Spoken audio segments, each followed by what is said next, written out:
Senior NTR వర్ధంతి సందర్భంగా Nandamuri Balakrishna junior NTR Kalyan Ram NTR ghat వద్ద నివాళులర్పించారు.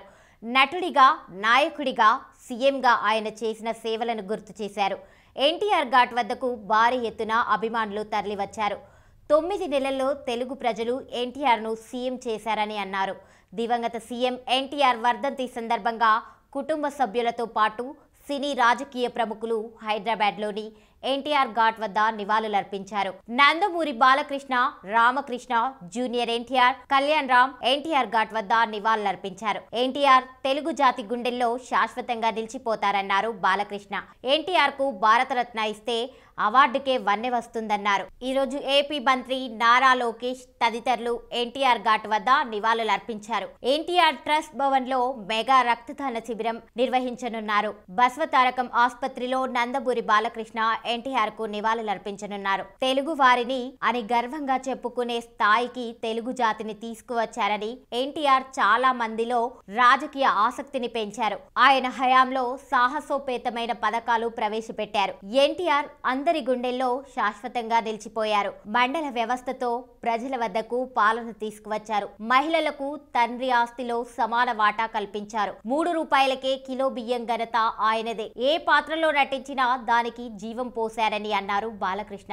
ఎన్టీఆర్ వర్ధంతి సందర్భంగా హైదరాబాద్ ఎన్టీఆర్ ఘాట్ లో నివాళి అర్పించిన లక్ష్మీ పార్వతి కన్నీటి పర్యంతమయ్యారు.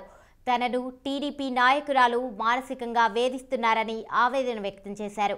తాను కూడా ఎన్టీఆర్ ఫ్యామిలీలో ఓ వ్యక్తినే కదా అని అన్నారు లక్ష్మీ పార్వతి. ఆడవాళ్లను వేధించడం మంచిదా అని ఆమె ప్రశ్నించారు.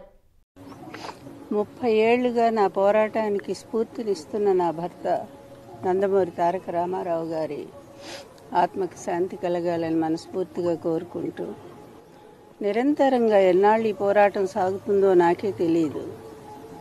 కళ్ళ ముందు ఎన్ని జరుగుతున్నా కూడా, ఎన్ని అకృత్యాలు జరుగుతున్నా కూడా బాధపడుతూనే ముందుకు సాగిపోతూనే ఉన్నాను.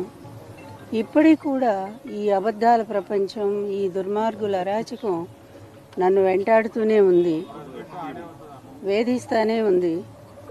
ఎన్ని రకాలుగా అవమానాలు ఎదుర్కోవాలో నాకే తెలియట్లా. నేను చేసిన తప్పేంటో ఇప్పటికి కూడా నాకు తెలియదు.